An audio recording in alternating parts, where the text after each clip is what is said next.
Ողջույն, Բուն TV եթերում դիլեմա հաղորդաշարն է եւ ես Արեգ Քոչինյանն եմ։ Այսօր մենք խոսելու ենք քաղաքացիական հասարակության դերը խաղաղության գործընթացում թեմայով։ Եվ իմ հյուրերն են Նաիրա Սուլթանյան, Ժողովրդավարության զարգացման հիմնադրամի տնօրեն, բարև ձեզ, շնորհակալություն հրավեր ընդունելու համար, եւ Էլեոնորա Սարգսյան, խաղաղության ու գենդերային հարցերով փորձագետ, երիտասարդական աշխատող։ Բարև ձեզ, շնորհակալություն հրավեր ընդունելու համար։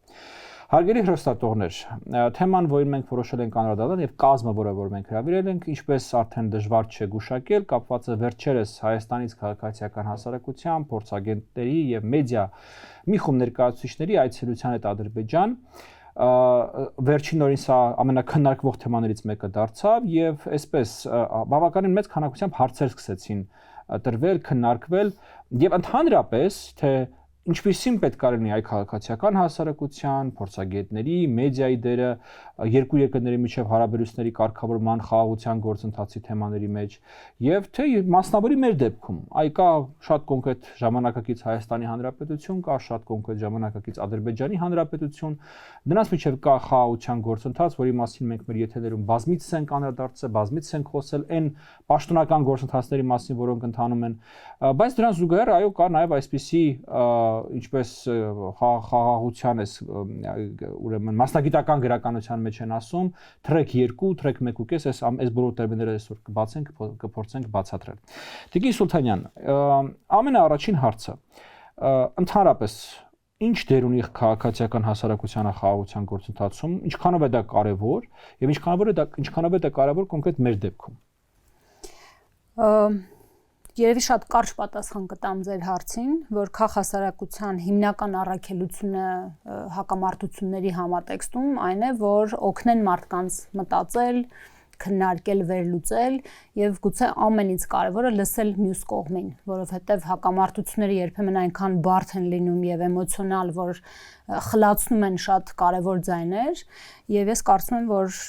գոնե իմ կարևոր առաքելությունը այս ամբողջ տարիներին այն է եղել, որ ես փորձել եմ լսել եւ օգնել մյուսներին լսել հակառակ կողմին։ Շնորհակալություն։ Էլեոնորան հարցը։ Կարծում եմ, որ քանի որ կարգավորման process-ը ոչ միայն դիվանագիտական գործընթաց է, այլև սոցիալական գործընթաց է, ապա այդ կարգավորման գործընթացի սոցիալական ինֆրաստրուկտուրան պետք է սոցիալական քաղաքասարակությունը ապահովի։ Ու իմ պատկերացմամբ, եթե այդեն շատ սխեմատիկ ասենք, ես 3 գործառույթ եմ տեսնում քաղաքասարակության համար։ Մեկը կամուրջ լինելն է երկու հակամարտության երկու կողմերում գտնվող կողմերի միջև, հատկապես մեր տիպի երկրների եւ մեր կոնտեքստում, որտեղ երկար ժամանակ ապրել ենք փակ սահմաններով ու սոցիալական կապերը գրեթե բացակայում են, այս կոնտեքստում կարծում եմ քաղաքասարակությունը այն միջոցն է, որ այս կապերը պիտի վերականգնի, լինի դրանք տեխնիկական էքսպերտների, լինի քաղաքասարակություն, դիվանագետներ եւ այլ տիպի նեղ մասնագիտական կապեր։ Երկրորդ գիծը, որ ես տեսնում եմ, այդ հայելու դերն է, որովհետեւ հաճախ որոշում կայացնողների առաջնահերթությունները ավելի տեխնիկական են, հա, այնտեղ անվտանգությունն է, համաձայնագրերն են, տրանսպորտն է եւ այլն, եւ սոցիալական եւ համայնքներում իրականությունը եւ այդ նյուանսները դուրս են մնում այս համաձայնագրերից եւ այս սեղաններից։ Խնդիրները, առաջնահերթությունները, կարիքները ու կարծում եմ, որ այս իմաստով այդ հայելի լինելը ցույց տալը այդ դաշտը այս մի շատ կարևոր դեր է քաղաքասարակության համար։ Ու երրորդ հերթին կարծում եմ այդ ողնաշարը լինելն է, որ կօգնի, որ այս խաղաղության ու անվտանգության process-ները ավելի կայուն ու երկարատև լինեն, նրա հաշվին, որ նորից ներկայացված են խոցելի տեղահանված համայնքների կարիքները, այն բոլոր նյուանսները, որոնք դուրս են մնում, երբ որ նայում ես ավելի վերևի որոշում կայացնողների աչքով։ Շնորհակալություն։ Մի քանի բան ես կուզեմ հավելեմ, նախ երևի թե կարիք կա գոնե մի անգամ, այսպես մանրամասն բացատրել ինչա նշանակում թրեք 1, թրեք 2 եւ թրեք 1.5։ Թրեք 1-ը դա փաստորեն ուրեմն պաշտոնական բանակցություններ են, դիվանագիտական հարաբերություններ են պետությունների միջև, այն մակարդակն է, որտեղ կայացվում են որոշումները։ Թրեք 2-ը դա դասական քաղաքացիական հասարակության փորձագետների ներգրավվածությունն է, որը ոչ թե բանակցություններ են, այլ երկխոսություն է։ Եվ ինչ է նշանակում թրեք 1.5, դա ըստ էության այսպես սահմանային մի իրավիճակ է, այս երկու թրեքերի միջև ընկած մի իրավիճակ է, որը ունի նաև ինչ որ առումով այս երկուսին սպասարկելու, երկուսին ծառայելու, երկուսի ուրեմն առաքելությունն էլ առաջ տանելու նպատակ։ Հիմա Տիկին Սուլթանյան, մի այսպիսի հարց, ամենահաճախ ուրեմն քննադատությունը, որ ես տեսել եմ բոլոր այս նախաձեռնությունների վերաբերյալ Հայաստանից, դա առաջին այն է, որ դուք ում հետ եք խոսում Ադրբեջանում քաղաքացիական հասարակություն չկա, եւ երկրորդ այդ որ ասում եք Հայաստանից քաղաքացիական հասարակություն, դրանք բոլորը իշխանամետ մարդիկ են եւ մենակ իրանք են գնում Ադրբեջանի հետ երկխոսության։ Գիտեք, ինչ որտեղ կզարմանաք, եթե ասեմ, որ դրանք շատ վալիդ հարցեր են, հա, եւ պիտի հնչեն այդ հարցերը, ու մենք էլ պիտի կարողանանք դրանց համապատասխան արձագանքել։ Մեր նախաձեռնությունը, որի մաս ենք երեքսել, արդեն հստակ ձևակերպել է պատասխանը, ասելով, որ մենք խոսում ենք մեզ հետ խնդիր ունեցող կողմի հետ եւ չենք խորանում նրանում, թե ովքեր են ներկայացնում այդ կողմը, որովհետեւ դա իրենց որոշելիքն է։ Իդեպ, այս տիպի գործընթացներում շատ մեծ գործոն է հարգանքը դիմացինի հանդեպ, այն իմաստով, որ դու չես կարող մտնել մի գործընթացի մեջ եւ ազդակ ուղարկել, որ դու պիտի որոշես քեզ հարմար, հա, երկխոսողի։ Այնպես որ ես կարծում եմ, որ մենք շատ ճիշտ ենք վարվում, որ բացարձակապես անկախ ենք իրարից, որպես երկու պատվիրակություններ, երկու կողմեր ներկայացնում։ Այո։ Եվ որևէ միջամտություն չկա։ Իսկ մեր պատվիրակության հետ կապված, որ ասում են բոլորը իշխանամետ մարդիկ են։ Գիտեք ինչ, ես դա էլ եմ համարում ինչ որտեղ հասարակության կողմից այսպես սխալ ընկալվող բան, այն իմաստով, որ եթե այսօր Հայաստանում որևէ մեկը աջակցում է խաղաղության գործընթացին, միանշանակ ընկալվում է որպես պրոիշխանական։ Ես նաև չեմ ամաչում ասել, որ այո, ես սատարում եմ այս իշխանության խաղաղության օրակարգը։ Ես մենակ այստեղ կհավելեմ, որ հրավերները համենայն դեպս ուղարկված են եղել շատ մարդկանց միանալու այս գործընթացին եւ այս նախաձեռնությանը եւ բոլորը չէ որ անգամ մեծ ցանկության դեպքում բոլորին չէ որ անգամ մեծ ցանկության դեպքում հնարավոր կլիներ անվանել պրոիշխանական, բայց դա արդեն մարդկանց որոշումներն են։ Եթե թույլ տաք ասեմ, որ այո, մեր նախապայմանը, բոլորիս նախապայմանը եղել է այն, որ մենք թրեք 1.5 գործընթացում ներառվում ենք, բայց մենք էլ մեր ներսում անկախ ենք։ Ես բազմաթիվ առիթներով ասել եմ, օրակարգը կազմում ենք մենք եւ մեր ցանկությունները հաշվի առնվում են բոլոր հարցերում։ Տիկին Սարգսյան, հիմա գնացինք, վերադարձանք, ինչպիսին պետք է լինի մեր աշխատանքը յուրաքանչյուրիս երկրում, ինչպես եք դուք տեսնում այս երկխոսության ուրեմն ընթացքում ձեռք բերված գաղափարների, մտորումների, մեսիջների տարածումը Հայաստանում, դա մեկ, եւ երկրորդը ինչ եք կարծում, այ նմանատիպ տնային աշխատանք երկու հասարակություններում միաժամանակ պետք է տեղի ունենա, թե մեկում օրինակ բավարար է։ Շատ լավ հարցեր են։ Մի հատ կարճ հետ գնալով նախորդ հարցին, ուզում եի ասել, որ իհարկե այդ մեկնաբանությունները կան, բայց այստեղ կարծում եմ կարևոր է նաև հիշել, որ այս նախաձեռնությամբ մենք չենք մոնոպոլիզացրել այդ տարածքը քաղաքասարակություններով իրար հետ հանդիպելու, այսինքն եթե մենք ինչ որ օրակարգի ներկայացնող ենք եւ այլն, ապա ուրիշ օրակարգի ներկայացնողներ կարող են հանդիպել եւ հակառակ կողմի ուրիշ ներկայացուցիչների հետ, այսինքն լրիվ ազատ են։ Եվ նաև ես էլ առաջին հերթին շատ ուրախանում եմ, որ այս process-ի մասին առհասարակ հարցեր կան, այդ առաջին հերթին շատ կոնստրուկտիվ մոտեցում է ցույց տալիս։ Գալով նրան, թե ինչ տնային աշխատանք պիտի անենք եւ արդյոք այդ տնային աշխատանքը պիտի միաժամանակ լինի։ Կարծում եմ, այս փուլում ինձ համար այն ամենավերջին մնացած անհանգստություններից մեկը, որ ունեմ այս process-ի հետ կապված, այդ երևի թե ջանքերի անհամաչափությունն է երկու կողմում, ելնելով տարբեր պատճառներից։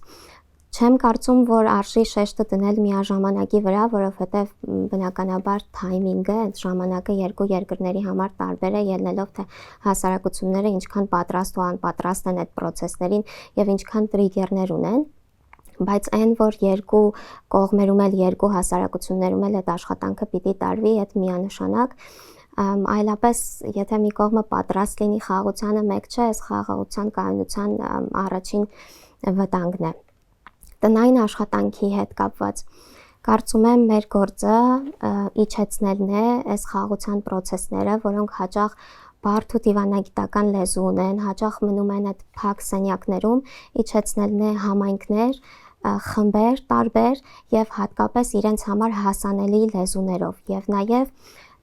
երկրորդ կարևոր բանը այս տնային աշխատանքի իրենց կարիքները բերել մեզ հասցնելն է եւ մենք էլ մեր հերթին տանել այդ սեղաններ հասցնելն է։ Դուք մի հատ միջամտություն անեմ, գիտեք, այդ մենք խոսեցինք իդեպ Գաբալայում այդ փոխադարձության ծուղակի մասին, հա։ Դու արա որ ես անեմ, թող իրենք սա անեն, որ մենք սա անենք, իսկ իրենք նա անում են թե ոչ։ Ես կարծում եմ սա իրոք ծուղակ է, եւ ես ինձ ավելի վստահ կողմ եմ զգում այս process-ում, երբ ես գիտեմ ինչ եմ ես ուզում անել եւ ինչու եմ ես անում դա, հա։ Եվ եթե կողմերը մի քիչ այդ սկզբունքից ելնեն, շատ ավելի հեշտ կլինի, որտեվ դա իրոք ոչ մի տեղ կամ լավ տեղ չտանող ճանապարհ է։ Ձեր ասածը ընդհանուր առմամբ կարելի է նույնիսկ անվանել, գիտեք, այդ ընդհանուր նավակի սկզբունք, երբ որ ֆիքսում ենք, որ նպատակը խաղաղությունն է, նպատակը երկու կողմերի համար խաղաղությունն է, եւ մնացածը այդ նպատակին հասնելու միջոցներն է ու ձևն է։ Այդ նպատակի ընդհանրությունը մեզ դնում է ընդհանուր դաշտի մեջ եւ այդ նպատակին հասնելու ճանապարհին մենք ունենք աշխատանք, թե այդ աշխատանքը ով երբ ոնց անում դա ամեն մեկի իր առանձին որոշելիքն է եւ ես դրա շատ համաձայն եմ, որ այդ փոխադարձությունը համանadեպս անցնող տասնամյակների ընթացքում այդ ոչ մի լավ բան չի խաղացել, հակառակը, սովորաբար այդ փոխադարձությունը դեպի նեգատիվ տանող փոխադարձություն ա եղել։ Մի հավելում եմ ուզում անել, այս բոլոր ջանքերը ես կարծեմ շատ ավելի շոշափելի եւ հողեղեն կդառնան խաղաղության համաձայնագրի ստորագրումից հետո, որտեղ մենք ըստ էության հիմա ինչ որ առումով սայլը դրել ենք ձիուց առաջ եւ սկսել ենք պատրաստել հասարակությունները մի բանի, որը ամեն դեպքում դեռևս ստորագրված չի երկու պետությունների միջեւ։ Եվ սա կարևոր է պարբերաբար վերհիշել, կարևոր է պարբերաբար ընդգծել, որ խաղաղության համաձայնագիրը ոչ թե այս բոլոր ջանքերի, այս բոլոր աշխատանքների վերջնակետն է, այլ հակառակը մեկնակետն է եւ այն բոլոր աշխատանքները, որ տարվում են հիմա, դրանք անգամապատիկ ավելի շատ, ավելի մեծ եւ ավելի խորը պետք է արվեն, քան ուրեմն արվել են մինչեւ այս պահը։ Տիկին Սուլթանյան, նախորդ տարիների ընթացքում հատկապես մինչեւ այս ուղիղ երկխոսության հնարավորությունը տարիներ շարունակ որոշ դեպքերով նաև տասնամյակներ շարունակ եղել են Հայաստանի եւ Ադրբեջանի քաղաքացիական հասարակությունների ներկայացուցիչների հանդիպումներ, փորձագետների հանդիպումներ, մեդիա ներկայացուցիչների հանդիպումներ եւ դա երևի թե կարևոր ուրեմն շերտ է, կարևոր մի ուրեմն հիմք է դարձել, որի վրա, այսպես ասած, հաջորդ փուլն է հնարավոր եղել կառուցել։ Մի երկու բառով կխոսեք այդ նախորդ փորձի մասին, նախորդ ուրեմն հաջողությունների մասին եւ ում միջոցով է դա իր հնարավոր դարձել, ովքեր են եղել են միջնորդները, ովքեր որ դա կազմակերպել են նախորդ փուլերում։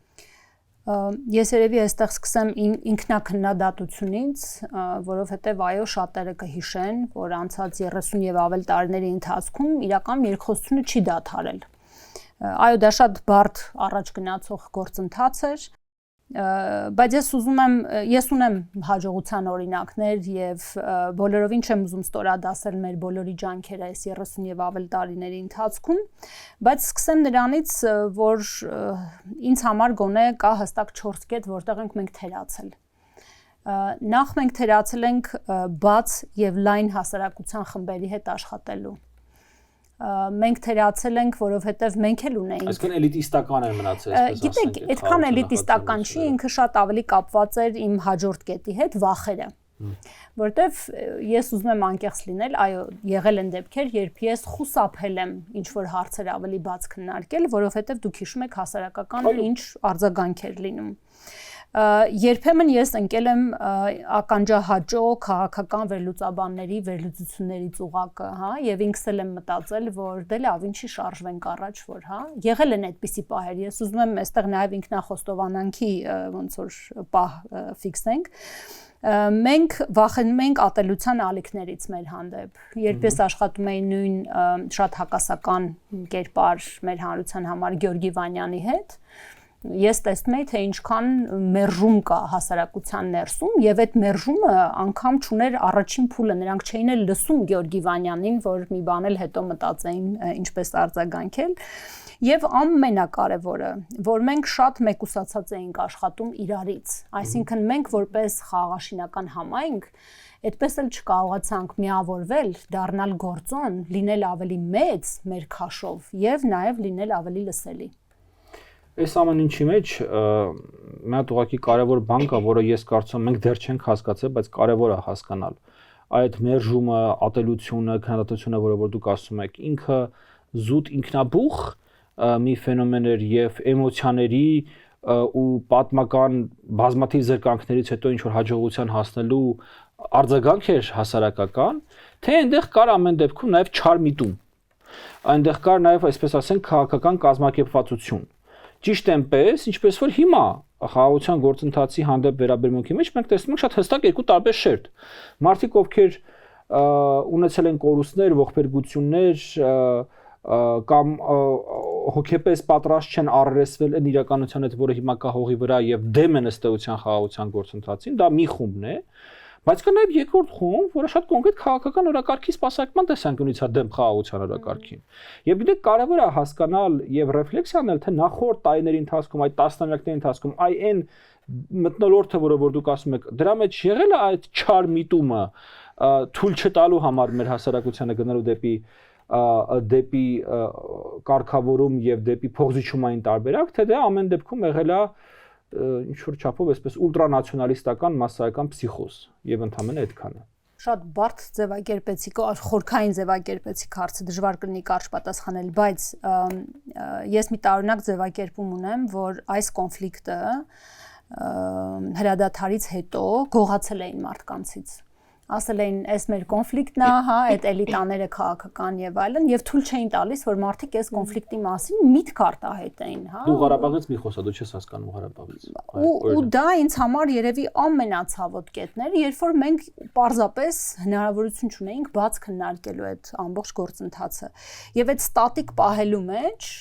մեծ վտանգներ կային, ճահճացում եւ այլն, որը ոչ մեկ չէր տեսնում։ Եվ ես ֆիքսում էի օրինակ ինձ համար, որ կոնֆլիկտը անլրջացրել են, ասենց դարձրել են, լուծված է այդ կոնֆլիկտը եւ այլն, ու դա թույլ չէր տալիս մարդկանց այդ թմբիրից դուրս գալ եւ հասկանալ, որ պատերազմը շարժվում դեպի իրենց։ Էլ չեմ ասում այն ամբողջ փաթեթը ատելության, որ մեր դեմ գալիս էր, էլ դավաճան, էլ հողատու, էլ էսելեն, բայց հա, միգուցե մենք պիտի ավելի համարձակ գտնվեինք, չգիտեմ։ Կեսակցիան վստահ եմ շատ բաներ կունենաք ավելացնելու։ Ես էլ կարծում եմ, որ երևի թե երկու ուղղությամբ է աշխատել, մի կողմից այդ նացիոնալիստական ազգային թունավոր նարատիվներն են եղել, որոնց ազդեցության տակ են եղել խմբի մի մասը։ Մյուս կողմից կարծում եմ նաև անմեղ քննադատական մտածողության պակաս կա, բայց նաև կարծում եմ, որ ամեն դեպքում խաղաղաշինության ոլորտում աշխատելը, հակամարտության, կոնֆլիկտից տուժած, տրավմա վերապրած մարդկանց հետ աշխատելը ինքնին ենթադրում է, որ այդ աշխատանքի դիմադրության հետ, հա, մենք էլ երբ որ աշխատում ենք ու անչափ շատ դիմադրություն ունենք տարբեր ֆրոնտերից եկող, մենք խմբով, թիմով հետո հավաքվում, քննարկում ենք ոնց ենք աշխատում դիմադրության հետ։ Այսինքն իհարկե ասելը ավելի հեշտ է, քան անելը, մենք էլ հաճախ հետ քայլ ենք անում, մենք էլ հաճախ այնքան ուղիղ չենք խոսում, ինչքան պետք է, եւ իհարկե հիմա անհամեմատելի ավելի հեշտ է, քան գուցե 3-4 տարի եւ նույնիսկ պատերազմից առաջ, բայց այո, այդ ոնց որ երկու կողմանի խաղ է, որ արժե տանել ու միևնույն ժամանակ հիշել, որ ես միշտ ասում եմ, որ շորտքաթեր չկան խաղաշինության մեջ, կարճ ճանապարհներ, որովհետև չափազանց փխրուն ու զգայուն ճանապարհ է ու մեկ սխալ քայլ, մեկ սխալ արարք մեզ մի 2-3 քայլ հետ կտանի ու տեղյակ լինել, գիտակից լինել դիմադրության ու ճիշտ մեթոդներ ունենալ դրա հետ աշխատելու, կարծում եմ շատ որոշիչ կարող է լինել։ Իդեպ մի շատ կարևոր բան ասացիք, ուրեմն քայլ առ քայլ տրամաբանության մեջ, էլի, սա քանի որ մեր հասարակությունը շատ լավատես է ու շատ սիրում է արագ արդյունքներ ու արագ հարստանալու հնարավորություններ, նույն իրավիճակը ըստ էության ստեղ է, որ այսպես գիտեք, մեկ ակնկալիքներ է ստեղծվում, որ մեկ փաստաթղթի ստորագրմամբ, մեկ հանդիպմամբ, լավ, մեկ չէ 4 հանդիպմամբ պետքա արդյունքներ լինեն, պետքա գրանցվի առաջընթաց, պետքա գրանցվի առաջխաղացում, մինչդեռ իրավիճակն այդպեսին չէ, բարեկամներ։ 37 տարվա կոնֆլիկտի ընդ որում, գիտեք, հետսովետական տարածաշրջանի մեծ ատելություն եւ ամենամեծ բռնություն գեներացրած կոնֆլիկտի, որովհետեւ օրինակ երբ որ մենք համատում ենք մնացած կոնֆլիկտների հետ սովետական տարածքների, լինի դա ներվրացական կոնֆլիկտը, օրինակ աբխազներն օսերը մինչեւ այսօր վրացական բուժ հաստատություններ են այցելում, բուժում են ստանում։ Վերցնենք Պրեդնիստրովիան, որտեղ մեր մոլդովական ուրեմն կոնֆլիկտը, որտեղ որ բռնություն 90-ականներից ի վեր ըստ էության ընդհանրապես չի եղել։ Այսինքն որևէ կոնֆլիկտ այս խորության ատելություն, փող բացառում, երբ որ հայկական վերահսկողությունը կա 0 ադրբեջանցի, երբ որ ադրբեջանական վերահսկողությունը կա 0 հայ, հա, չի ունեցել եւ դա իր անջնջելի ուրեմն հետքն է թողել եւ թողնելու եւ անգամ երկու կողմից մեծագույն քաղաքական կամքի ու նպատակադրված աշխատանքի պարագայում դա տևելու է տասնամյակներ։ Նորից եմ կրկնում, անգամ մեծագույն քաղաքական ուրեմն կամքի եւ նպատակի պարագայում, իսկ այս պայդությամբ ինձ թվում է մենք չենք էլ կարող ասենք, որ կա այդ մեծագույն քաղաքական նպատակն ու պատրաստակամությունը։ Այնպես որ արագ, այո, ես ձեր հետ համաձայն եմ, արագ արդյունքներ չեն լինելու, մեզ սպասվում է տասնամյակների աշխատանք, ընդ որում նաև որպեսզի մեր հաղորդումը այսպես չափազանց պացիֆիստական բնույթի չհնչի, ես ուզում եմ այստեղ նաև իմ տեսակետը հայտնել, որ այդ աշխատանքը իր մեջ ներառում է նաև ինքնապաշտպանական կարողությունների ավելացում, որտեղ խաղաղությունը հատկապես մեր տարածաշրջանում հնարավոր է նաև միայն այդ պարագայում, երբ որ դու բավականաչափ ուրեմն պաշտպանունակ ես, երբ որ դու բավականաչափ դիմադրունակ ես ինքդ քեզ պաշտպանելու համար եւ երբ որ քո վրայով անցնելը այնքան էժան չի, ինչքան օրինակի համար քեզ հետ խոսելը։ Այսինքն այո, մի կողմից երկխոսություն է զարգացնել, ուրեմն այսպես փոխադարձ հետաքրքրություն ներկայացնող ծրագրեր մշակել, գաղափարներ քննարկել, բայց իհարկե նաև ինքնապաշտպանության մասով զբաղվել։ Ավելին ասեմ ձեզ, Արեգ, իրենց հետ խոսել չի նշանակում իրենց հետ համաձայնվել ամեն ինչում։ Եվ հենց դա էր մեր նպատակը՝ գնալ եւ շատ հարցերում չհամաձայնելի հարցերում քննարկումներ ունենալ։ Այնպես չի, որ մենք գնում ենք այնտեղ ու խոսում ենք տենց սիրուն խաղաղությունից, բացարձակ, բայց այդպիսի տպավորություն վախենամ, թե թողնում ենք հասարակության վրա։ Այո, երբ որ մենք խոսում ենք խաղաղությունից, թե կեղծ ուրեմն նարատիվ է ուրեմն գեներացվում է պատասխան դրա, թե մենք խոսում ենք եղբայրությունից, մենք խոսում ենք հարևանությունից, բարեկամությունից, երևի թե եւս մեկ անգամ ասեք, խաղաղությունը, եղբայրությունը, բարեկամությունը չէ, խաղաղությունը խաղաղությունն է։ Եվ ըստ էության մենք հիմա խոսում ենք խաղաղության նեղ կոնցեպտի մասին։ Անվտանգ համակեցության մոդել։ Այո, երբ որ կա սահման, այդ սահմանից արևմուտք Հայաստանն, արևելք Ադրբեջանն է, կա ստորագրված խաղաղության համաձայնագիր եւ կա սահմանափակ քանակությամբ բացազատված կոմունիկացիոն ուղիներ, որը որ կողմերին հնարավորություն է տալիս հաղթահարելու իրենց համար շրջափակման խնդիրները, այսպես ասենք։ Հարգելի գործընկերներ, այս ամեն ինչը իհարկե տեղի չի ունենում վակուումի մեջ։ Ուրեմն մենք տեսնում ենք, որ թե Հայաստանում, թե Ադրբեջանում կան երրորդ ուժեր, Հայաստանից եւ Ադրբեջանից անդին կան երրորդ ուժեր, ինչ եք դուք կարծում իմասնավորի հենց քաղաքացիական հասարակության առաջնորդած process-ի վրա։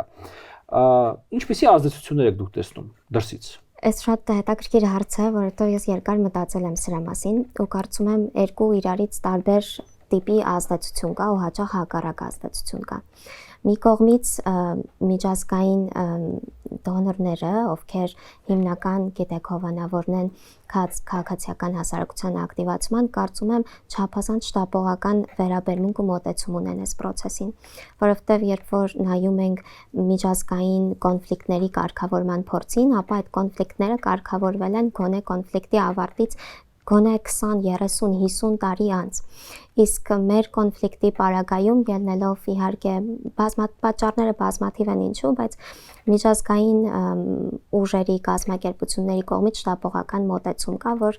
դե արդեն ժամանակն է օրինակ գործիչների համար տեսանելիության, դե եկեք շատ մեծ քայլերով առաջ գնանք, կարծում եմ սա տեղին չէ եւ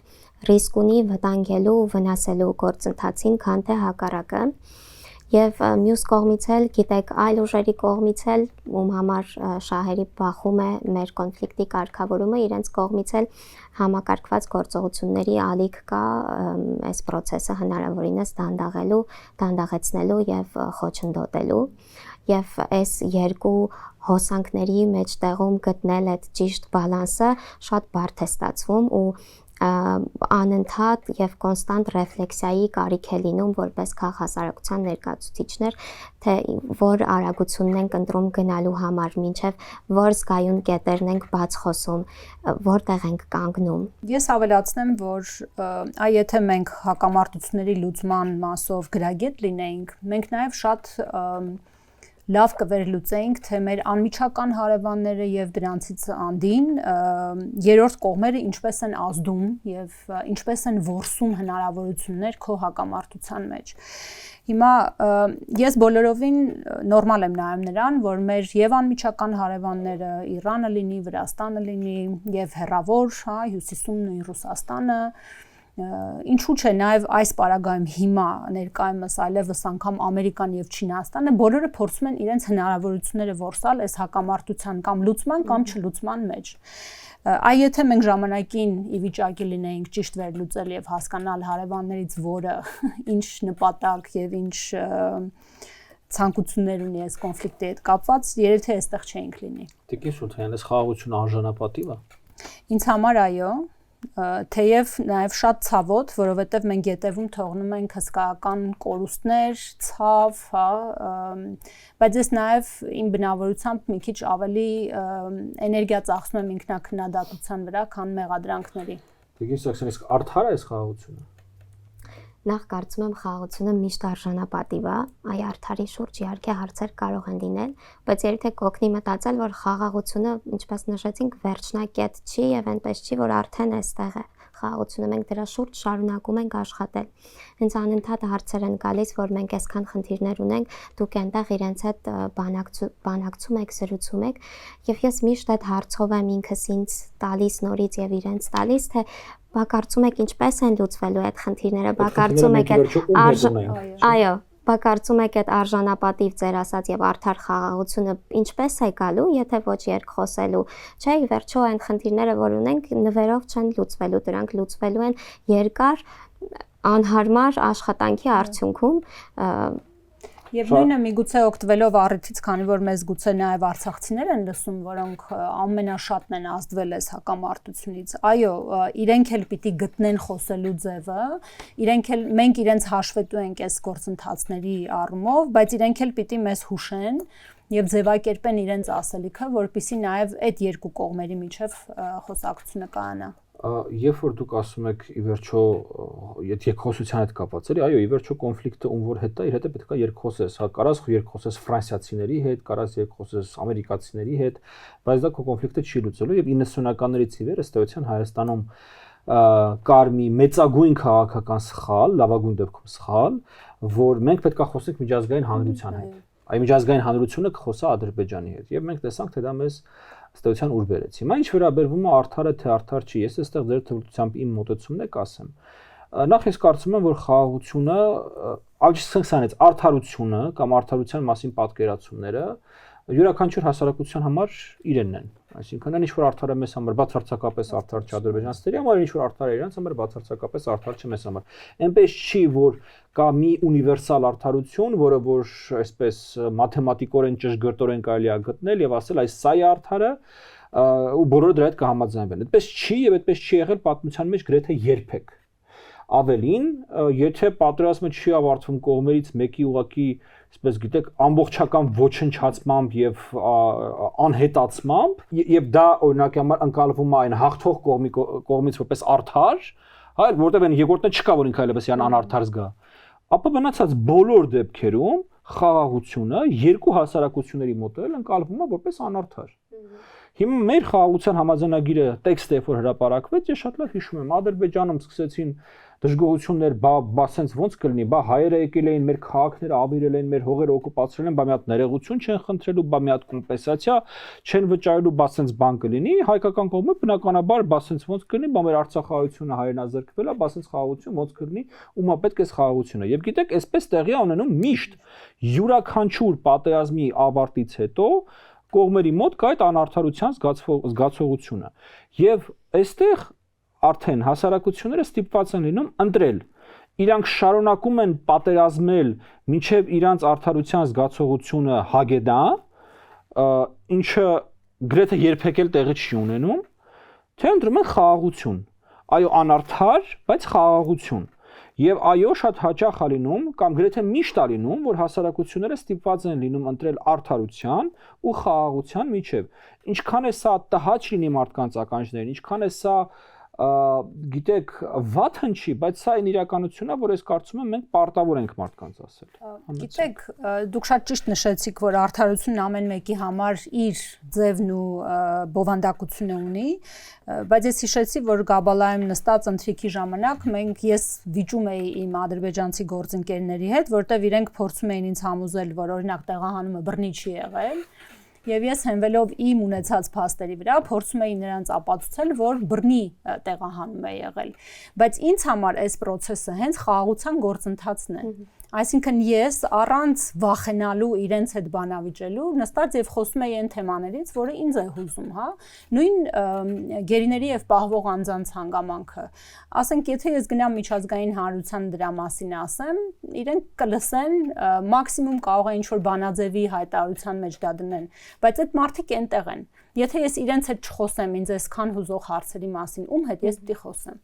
Վստահաբար, ես էլ ուզում եի ասել, որ իրականում երբեք միջազգային պատմության մեջ չի եղել, որ սոցիալական արդարությունը, այդ վերականգնող ռեստորատիվ արդարությունը գա ժամանի միաժամանակ, երբ համաձայնագիրն է կնքվում, այսինքն միշտ համաձայնագիրը կնքվում է եւ այդ սոլիդ հատակը արդեն ունենք, որի վրա կարող ենք կառուցել այդ արդարությունը, հետո նոր արդեն տարիների ընթացքում դանդաղ կամ եթե հաջողենք արագ աշխատանք ենք տանում այդ արդարության վերականգնման եւ այն հումանիտար հիմնախնդիրների ուղղությամբ, որոնք մենք ունենք, ինչը փաստացի սկսել ենք անել։ Շնորհակալություն։ Հարգելի հեռուստատողներ, մենք անդրադարձանք մի թեմայի, որ երեքից նաեւ անհատական մակարդակում է վերաբերվում, նաեւ ես կարծում եմ կարեւոր է մեզ համար որպես հասարակություն։ Ինչու՞։ Մեր սերնդի թերևս ամենակարևոր խնդիրը դա այո, Ադրբեջանի հետ խաղաղության եւ Թուրքիայի հետ հարաբերությունների կարգավորման խնդիրն է։ Սա ես ասում եմ ոչ թե զուտ հումանիստական, ուրեմն օպտիկայից ելնելով, այլ նաեւ մեր հայրենիքի Հայաստանի Հանրապետության հարատեվության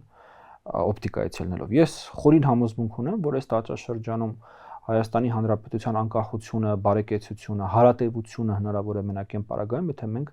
կարողանում ենք հասնել մի իրավիճակի, երբ որ մեր պետությունը ունում է նորմալ առնվազն հարաբերություններ իր բոլոր հարևանների հետ։ Հակառակ դեպքում, այստեղ չի լինում պետություն, այստեղ լինում է գուբերնիա եւ դա լավագույն դեպքում։ Վերջին 30 տարիների փորձը ցույց տվեց, որ դա մի հատ էլ հալվող, պակասող, մեռնող գուբերնիա է։ Թե բնակչության թվի նվազման, թե տարածքային կորուստների եւ այլնի առումով։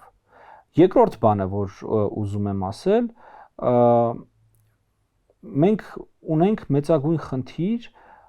մեր հասարակության ներսում կարևորը անկարևորից տարանջատելու եւ տեսակետների տարբերությունը ատելության խոսքի չվերածելու։ Ինչ նկատի ունեմ։ Երբ որ նայում ես Հայաստանում քաղաքական դաշտի դիսկուրսը, այն թեմաները, որոնց շուրջ մարդիկ բանավիճում են, այն թեմաները, որոնց ես նկատում եմ քաղաքական, ոչ թե այլ հարցերը, հա։ Շատ հաճախ դրանք երբ որ համատում ես տարածաշրջանում ընթացող գործընթացների հետ, անհարիրություն ես տեսնում։ Մեր տարածաշրջանում Հայաստանը ամենահետամնաց երկիրն է ենթակառուցվածքների առումով։ Եվ կա գրեթե զրոյական քաղաքական բանավեճ ենթակառուցվածքների թեմայով։ Մեր տարածաշրջանում Հայաստանը ամենահետամնաց երկիրն է լոգիստիկայի առումով, ամենաքիչ ապրանքներ Հայաստանի տարածքով են տեղափոխվում։ Բայց կա գրեթե զրոյական բանավեճ քաղաքական այս թեմայով։ Փոխարենը կա ուրեմն հայու գենի պահպանության մեզ չուծացնելու թեմայով մտածածին ըստ էության բանավեճ, մտածածին թեմա, որովհետև կներեք վերջին 2000 տարվա մեջ հայկական ինքնությունը երբեք այնքան ապահով չի եղել ինչքան հիմա, որովհետև հիմա մենք ունենք ինքնիշխան պետականություն, մենք ունենք Հայաստանի Հանրապետություն, որի տարածքում դասավանդվում է հայոց լեզու, հայոց գրականություն, հայոց պատմություն, բազմաթիվ այլ հայագիտական ուրեմն ուղղություններ եւ երբևիցե մեր ինքնությունը այնքան պաշտպանված ու որևիցե տեղ մեր ինքնությունը այնքան պաշտպանված չի եղել ինչքան հիմա։ Այստեղ մի փոքր լիրիկական զեղում անելով Սփյուռքը ժամանակավոր երևույթ է եւ առանց պետություն էթնիկ ինքնագիտակցությունը ժամանակավոր երևույթ է։ Միակ ուրեմն հարատև գրավականը որևէ էթնոսի պահպանության եւ որևէ տեսակի պահպանության, այո, դա հենց պետությունն է։ Եվ եթե մենք իսկապես մեզ այսպես գիտեք մտահոգում է ուրեմն հայի տեսակի հայկական ինքնության պահպանում, ուրեմն դա պետք է մեզ մտահոգի Հայաստանի Հանրապետության պահպանման տեսանկյունից։ Եվ այո, խաղաղության գործընթացը հենց ինձ համար դրա մասին է եւ ըստ այմ նաեւ գործընկերներիս համար դրա մասին է։ Որն է դերը քաղաքացիական հասարակության։ Դա բնականաբար բանակցելը չէ։ Դա այդ բանակցություններին միսու արյուն տալն է, որովհետև անգամ ամենալավ խաղաղության համաձայնագիրը, եթե հետո չի ընդունվում, չի ընկալվում մարդկանց կողմից եւ չի իմպլեմենտացվում մարդկանց կողմից, ինքը չի դառնում խաղաղություն։ Եվ այո, մենք սկսել ենք, մենք աշխատում ենք եւ մենք շարունակելու ենք աշխատել այդ խաղաղությունը եւ այդ խաղաղությանը միսու արյուն տալու համար։ Լավ եղեք, կհանդիպենք յուրաքանչյուր կիրակի 19:00։